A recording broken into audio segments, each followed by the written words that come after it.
자리가 진짜 내 것 같았냐. 그 순간 시간이 멈춘 듯 했어요.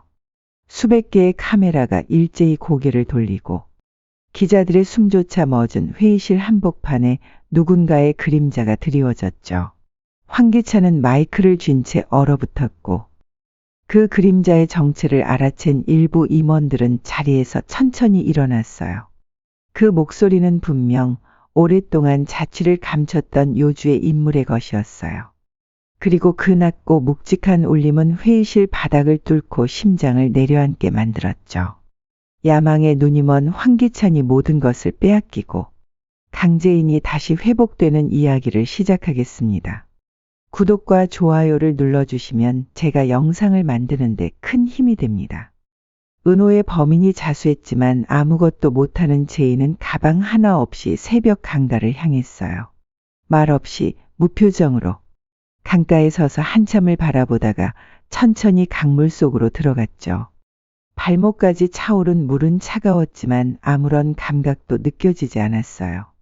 무릎까지 물이 차오르자 그녀는 마침내 눈을 감았고 몸이 무너지는 듯 앞으로 쓰러졌어요. 그 순간 뒤따라온 도윤이 그녀의 몸을 덥석 붙잡았어요. 안 돼요. 이러지 마세요. 물살이 둘을 삼킬 듯 몰아쳤지만 도윤은 끝까지 그녀를 끌어안고 버텼어요. 그녀는 정신을 잃은 채 그의 품에 쓰러졌고 도윤의 눈엔 고통과 분노가 번갈아 스쳤죠. 그는 떨리는 손으로 그녀를 끌어안고 조용히 중얼거렸어요. 이대로 포기하면 안 돼요. 제발. 제인이 정신을 잃은 채 쓰러졌을 때 도윤은 그녀를 안고 근처 응급센터로 향했어요. 젖은 옷과 축 늘어진 팔, 차가운 손끝이 그에게 깊은 공포를 안겼죠. 의사로서 수많은 생과 사를 마주했지만 지금 그의 눈앞의 사람은 달랐어요. 강재인은 단지 의뢰인도 친구도 아닌 무너질 수 없는 사람 같았거든요. 그녀가 깨어났을 때는 하얀 병실이었고 도윤은 문가에 서서 조용히 물컵을 들고 있었어요. 당신이 포기하면 아무도 다시 안 일어날 겁니다. 그 말에 제인은 천천히 눈을 감았고 말없이 눈물을 흘렸어요. 말보다 먼저 울음이 시작된 건 그날이 처음이었죠. 병실의 아침. 희미한 햇살이 커튼 틈 사이로 스며들었어요. 강재인은 고개를 돌려 천장을 바라봤고 그제야 자신이 병원 침대 위에 누워있다는 걸 인식했어요. 손끝이 축축했고 팔엔 링거 줄이 연결돼 있었죠. 창밖에선 참새 소리가 희미하게 들려왔고 마음은 여전히 깊은 물속에 잠겨있는 듯했어요. 도윤은 창가에 서서 조용히 말을 이었어요. 전 당신이 무너지지 않을 거라 믿었어요. 아니, 믿고 싶었어요. 그는 말끝마다 자신을 책망하는 기색이 서려 있었고 창밖을 향한 눈동자는 깊은 후회로 흔들렸죠. 제인은 눈을 감았고 한동안 아무 말도 없었어요. 그러나 그 침묵은 절망이 아닌 어떤 다짐처럼 느껴졌어요. 말보다 고요가 더 깊게 병실을 채웠고 그녀는 천천히 고개를 돌려 창밖으로 시선을 옮겼어요. 빛이 약하게 스며들고 있었고 그 안에 작은 숨결 같은 위로가 느껴졌어요. 베개 위로 흐르는 눈물은 처음이자 오래된 감정의 균열이었고 그녀는 입을 굳게 다문 채 조용히 그 모든 감정을 받아들이고 있었어요. 몇 시간 뒤 도윤은 트레이에 죽과 미음을 담아왔어요. 그는 손수 숟가락에 죽을 떠 제인 앞에 내밀었죠. 제인은 한동안 그 숟가락을 바라보다가 조용히 입을 벌렸고 첫 숟가락이 넘어가자 이마에 땀이 맺혔어요. 맛이 없어도 괜찮아요. 그냥 조금씩이라도 먹어요. 도윤의 목소리는 조용했지만 단단했어요. 두 번째, 세 번째 숟가락이 천천히 넘어갔고 그녀는 마치 오랜 시간 무언가를 삼킨 듯한 표정이었어요. 식사는 오래 걸렸지만 그날 그녀는 오랜만에 무언가를 스스로 받아들였어요. 그날 밤 제인은 침대 옆에 앉아있던 도윤에게 조용히 물었어요. 왜 그날 거기 있었어요? 도윤은 창밖을 바라보다가 천천히 시선을 돌렸죠. 당신이 그럴 것 같았어요. 아니, 내가 놓치면 안 될 것 같았어요. 그 말에는 단순한 직감 이상의 무게가 실려 있었고 그는 흔들리지 않는 눈으로 그녀를 바라봤어요.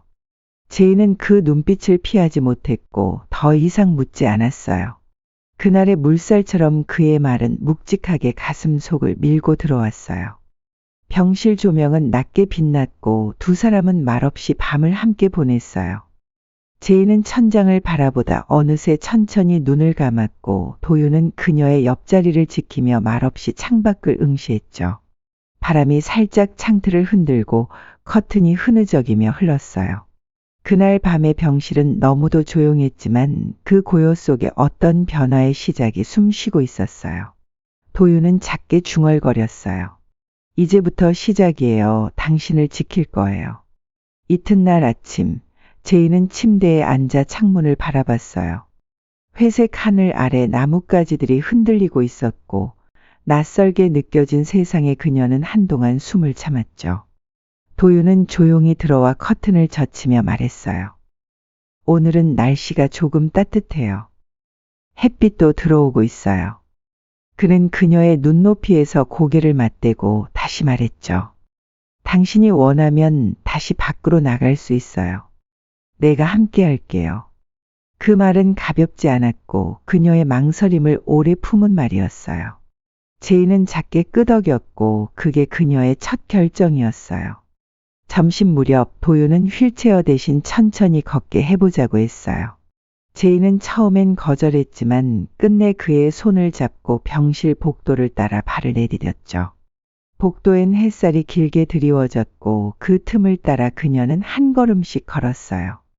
삐걱이는 발자국 소리가 복도에 울렸고 간호사는 그 모습을 조용히 지켜봤어요. 제인의 걸음은 느렸지만 분명 앞으로 나아가고 있었어요. 걷는 내내 도윤은 한 발짝 뒤에서 조용히 그녀를 지켜봤고 그 모습은 마치 무너졌던 성벽을 하나씩 다시 쌓아 올리는 장면 같았어요. 점심 무렵 도윤은 휠체어 대신 천천히 걷게 해보자고 했어요. 제이는 처음엔 거절했지만 끝내 그의 손을 잡고 병실 복도를 따라 발을 내디뎠죠. 삐걱이는 발자국 소리가 복도에 울렸고 간호사는 그 모습을 조용히 지켜봤어요. 그녀의 걸음은 느렸지만 분명 앞으로 나아가고 있었어요. YL 그룹 내부에서는 이미 강재인의 흔적이 지워진 지 오래였어요. 이사회는 강미란과 황기찬의 손에 장악됐고 회장이라는 타이틀로 공식 등재된 지도 이미 오래였어요. 직원들은 복도를 걸으며 더 이상 제인의 이름을 입 밖에 내지 않았고 사무실의 누구도 그녀의 자리를 기억하려 하지 않았어요. 제인의 책상은 다른 사람에게 배정됐고 그 위엔 새로운 명패가 올라와 있었어요. 누군가는 그 자리에 물을 뿌리며 정화의식을 하기도 했고 또 다른 누군가는 어차피 그 자리는 원래 그녀 것이 아니었어. 라고 말하며 냉소를 흘렸어요. 최자영은 겉으론 침착했지만 그 내면은 들끓고 있었어요. 치욕적인 거래로 석방된 그녀는 복수의 칼날을 갈고 있었고 그녀를 나락으로 밀어넣은 자들이 누구인지 너무도 분명히 알고 있었죠. 그녀는 거울 앞에서 조용히 중얼거렸어요. 이제 내 차례야.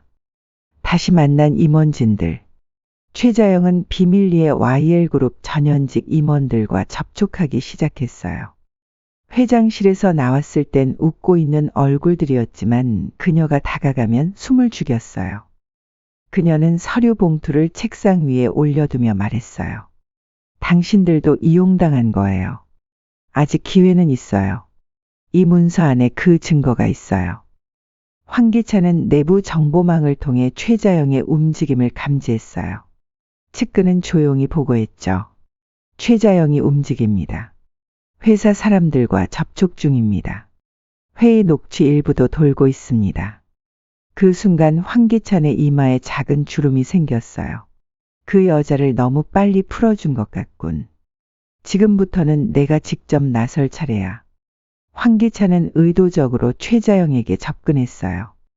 호텔바에서 우연을 가장한 만남이었죠. 그는 잔을 들며 속삭였어요.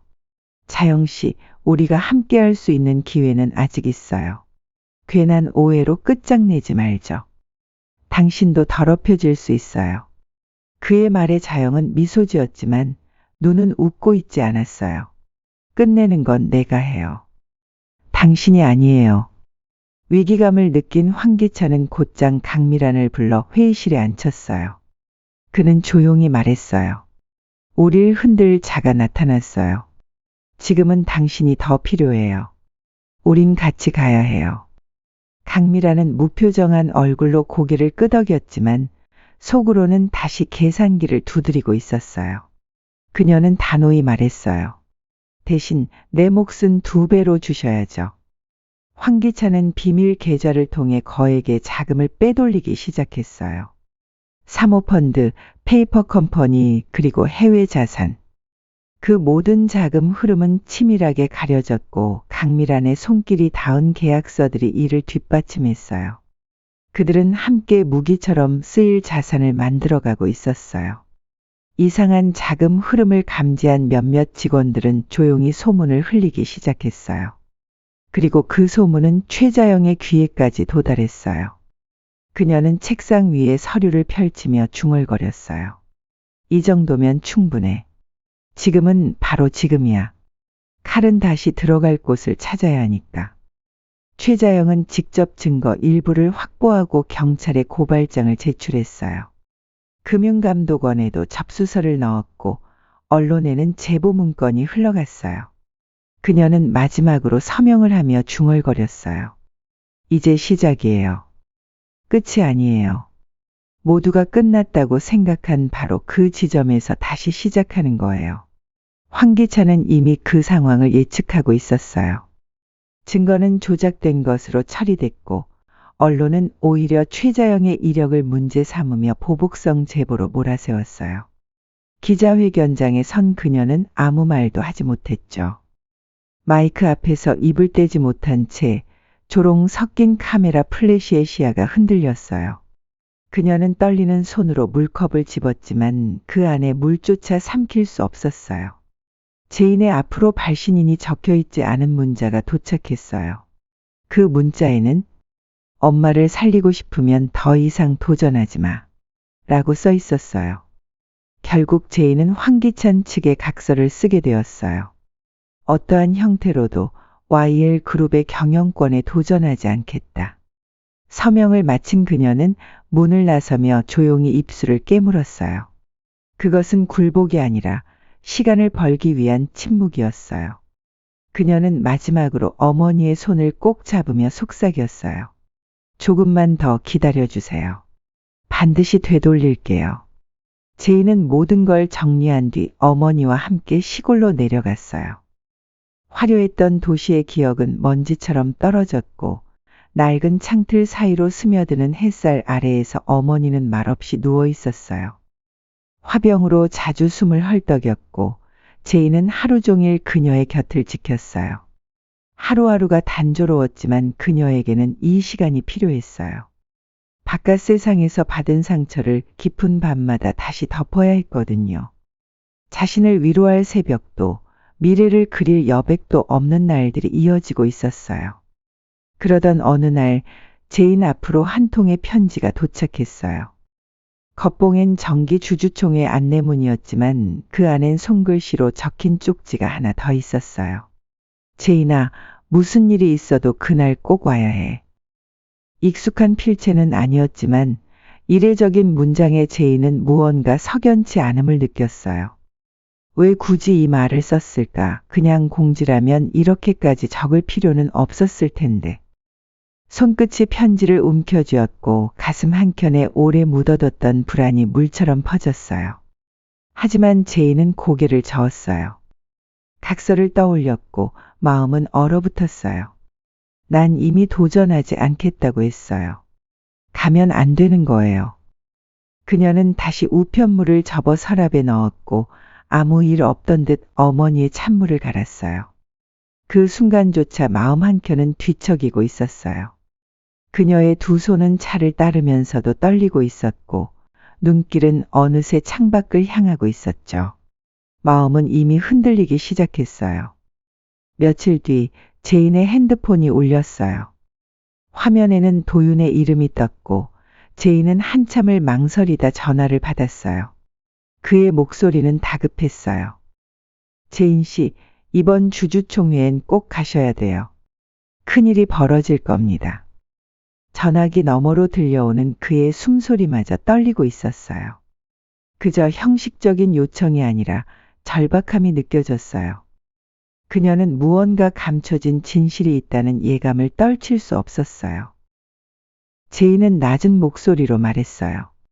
그럴 수 없어요. 각서를 썼고 약속을 어기면 또 누가 다칠지 몰라요. 그녀의 말에 도윤은 단호했어요. 그 약속 지키지 마세요. 지금은 그럴 때가 아니에요. 절 믿고 이번엔 오셔야 돼요. 그 말은 벼랑 끝에 선 사람처럼 절박했어요. 제인은 눈을 감고 한숨을 쉬었어요. 머릿속이 혼란으로 뒤섞였고 과거의 모든 상처가 다시 떠오르기 시작했어요. 그 통화 이후 제인은 한동안 말이 없었어요. 어머니는 여전히 침대 위에 누워 있었고 바람소리는 유독 거세게 창을 흔들었어요. 그녀는 창밖을 바라보며 속삭였어요. 도윤 씨가 이런 말 할 정도면 정말 뭔가 있는 거겠지. 어머니가 낮게 신음하며 잠에서 깨어났고 그녀는 조용히 손을 잡아주며 눈을 감았어요. 세상의 등을 돌리려 했던 자신을 도윤이 다시 이끌고 있었어요. 흔들리는 마음은 점점 결심으로 바뀌고 있었어요.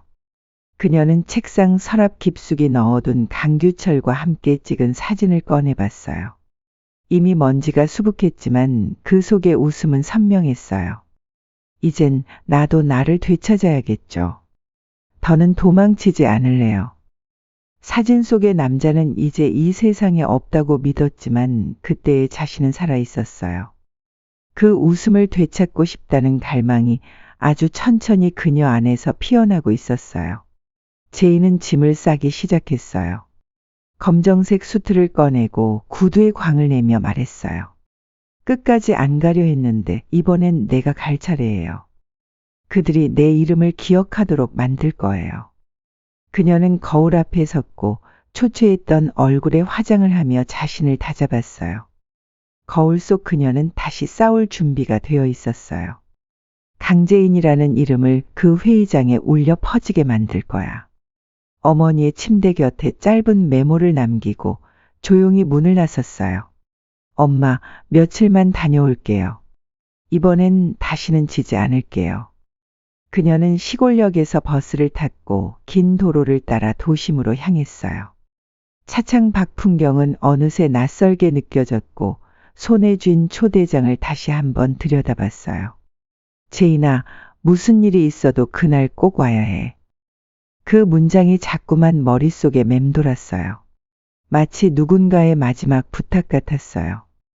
도심의 공기가 폐부를 찌를 만큼 차가웠지만 제인의 눈빛은 흔들리지 않았어요. 그녀는 YL그룹 로고가 새겨진 고층 빌딩 앞에 섰고 주주총회장으로 들어서기 전 마지막으로 속삭였어요. 이젠 당신들만 말하는 시간이 아니에요. 나도 말할게요. 듣게 될 거예요. 그 말은 자신에게 하는 다짐이기도 했어요. 문이 열리고 수많은 시선이 그녀를 향해 돌아섰어요.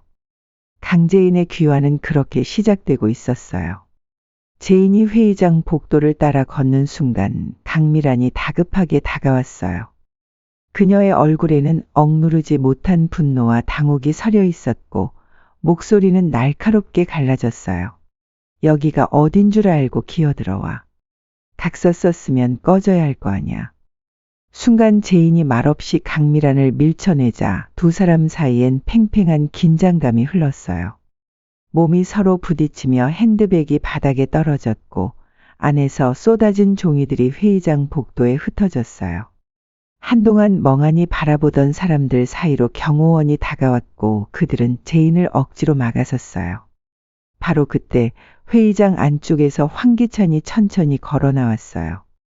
정제된 정장을 입고 능숙한 미소를 띤 그의 모습은 회장의 위험을 의식적으로 과시하고 있었어요. 그는 손짓 하나로 경호원들을 멈추게 한 뒤 제인을 향해 조소 섞인 말투로 말했어요. 강재인 씨 각서에 분명히 경영 일체에 관여하지 않겠다고 서명했죠. 이제 와서 왜 이런 소란을 피우는 겁니까? 제인은 그 앞에 서서 말없이 그를 바라봤어요. 대답 대신 조용히 눈빛을 마주했지만 황기찬은 고개를 저으며 냉소적으로 말했어요. 이 회의장은 당신 몫이 아니에요. 이제 그만 돌아가시죠. 그의 손짓에 따라 경호원들이 제인의 양팔을 붙잡았고 사람들 앞에서 그녀는 조용히 끌려가기 시작했어요. 참석자들 사이에선 수군거림이 일었고 누군가는 고개를 떨궜어요. 제인의 얼굴에는 수치와 분노가 동시에 번졌어요. 제인이 회의장 문턱을 막 넘으려던 그때 회의장 정면에 문이 쩌렁쩌렁 울리며 열렸어요. 빛이 쏟아지는 문틈 사이로 낯익은 실루엣이 천천히 모습을 드러냈고 사람들은 순간 숨을 죽였어요. 정장 차림의 한 남자가 뚜벅뚜벅 앞으로 걸어 나오며 말했다고 해요. 그 손 놓지 못해. 익숙한 음성이 울렸어요. 목소리는 결코 잊을 수 없는 낮고 단단한 울림이었어요. 모두가 죽은 줄로만 알았던 YL그룹의 전임 회장 강규철이 그 자리에 다시 나타난 것이었어요. 그의 등장은 충격이었고 회의장 안은 일순 정적에 휩싸였어요. 제인은 눈을 동그랗게 뜨고 강규철을 바라보았고 황기찬은 처음으로 얼굴을 굳혔어요. 이건 말도 안 돼. 넌 죽었어야 했어. 그의 속삭임은 누구도 듣지 못했지만 그날 이후 YL그룹의 모든 판도는 바뀌기 시작했어요. 강규철은 단상 앞으로 걸어나가 마이크를 잡았어요. 회의장 안은 숨죽인 긴장 속에 그의 입만을 바라보고 있었죠. 그는 깊은 숨을 내쉰 뒤 침착한 목소리로 말했어요. YL그룹의 주주 여러분, 제 이름은 강규철입니다. 저는 죽지 않았고 단 하루도 이 회사를 잊은 적이 없습니다. 말이 끝나자 회의장 곳곳에서 탄성과 웅성거림이 터졌고 몇몇 이사들은 자리에서 일어나 고개를 숙였어요. 그는 서류 뭉치를 들어보이며 덧붙였어요.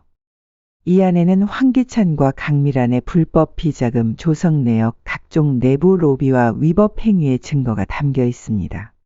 어수선한 회의장. 강규철의 한마디로 회의장은 술렁이기 시작했어요. 주주들은 웅성거렸고 임원진들 사이에서도 시선이 부딪히며 혼란이 일었죠. 누군가는 믿을 수 없다는 듯 자리에서 일어나 강규철의 얼굴을 확인하려 했고 또 누군가는 자리 밑으로 급히 휴대전화를 꺼내 어디론가 전화를 걸고 있었어요. 제인은 자신도 모르게 눈시울이 붉어졌고 그제야 아버지의 존재가 손끝처럼 따뜻하게 느껴졌어요. 시정적이 흐른 뒤 한 주주가 조심스럽게 물었어요. 그런데 강 회장님, 왜 그런 극단적인 방법을 택하신 겁니까? 강규철은 한숨을 길게 내쉬었어요. 나는 끝까지 믿고 싶었어요. 하지만 황기찬이 어떤 사람인지 그의 진심을 알아야 했습니다. 그래서 도윤과 함께 죽은 척 연기를 하기로 했죠. 내가 사라진 뒤 어떤 식으로 행동할지, 누구와 손잡을지 그 본심을 지켜보고 싶었어요. 그들은 내가 없는 틈을 타 모든 걸 장악했고 그걸로 충분했어요. 이제는 그 증거를 여러분께 보여드리겠습니다. 그의 말은 차분했지만 듣는 사람들에겐 큰 충격으로 다가왔어요. 강규철은 무대를 내려오며 제인을 바라봤어요. 도윤이 내 생명을 살렸고 모든 걸 준비했지. 내가 몸을 숨기고 있는 동안 그는 내 대신 널 지켜줬고 YL그룹에 숨겨진 내부 정보를 모았어. 제인은 그제야 도윤이 왜 시골까지 찾아와 주주총회에 꼭 오라고 말했는지를 이해하게 되었어요. 강규철은 덧붙였어요. 그동안 널 힘들게 해서 미안하다. 하지만 이제부터는 우리가 다시 되찾을 차례다. 그의 말에는 부드러운 단호함이 담겨 있었어요. 제인은 눈을 감았다가 천천히 떴어요. 눈앞에 선 아버지와 도윤의 얼굴 그리고 억울하게 쓰러져간 은호의 모습이 스쳐 지나갔어요. 그녀는 더 이상 피하지 않기로 했어요. 고개를 끄덕이며 작게 속삭였어요. 그래요, 아버지. 이번엔 우리 차례예요. 그녀의 목소리에는 분노와 희망이 동시에 담겨 있었고 새로운 시작을 향한 의지가 피어오르고 있었어요. 시회의장 안은 조용해졌고 참석자들은 강규철과 제인을 향해 조심스럽게 시선을 돌렸어요. 누군가는 박수를 치기 시작했고 이내 전 회장을 지지하는 박수 소리가 회의장을 가득 메웠어요.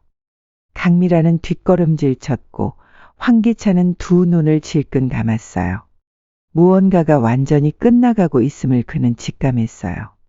강규철은 단상에 다시 올라가 서류 한 장을 꺼냈어요. 여기 황기찬이 지난 2년간 비밀리에 조성한 비자금 계좌입니다. 해외 페이퍼 컴퍼니를 이용해 자금을 세탁했고 일부는 미란이 내 이름으로도 돌려졌지. 강미란의 얼굴이 하얗게 질렸어요. 그건 아니야. 난 몰랐어. 하지만 이미 증거는 화면에 띄워졌고 임원들의 시선은 싸늘하게 변했어요. 그 순간 회의실 뒷문이 열리며 최자영이 들어섰어요. 저도 증언하겠습니다.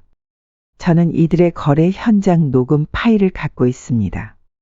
그녀의 손에 쥐어진 녹음기는 조용히 재생되었고 황기찬과 강미란의 대화가 그대로 흘러나왔어요. 내가 조용히 도장만 찍으면 이 사회는 넘어온다니까. 모든 말은 명백했고 더는 숨길 수 없는 상황이 되었어요. 황기찬은 손을 번쩍 들어 저항했지만 이미 출동한 경찰들이 회의장 안으로 들어왔어요. 황기찬 씨 횡령과 배임 혐의로 체포합니다. 수갑이 채워졌고 그는 억지로 소리쳤어요.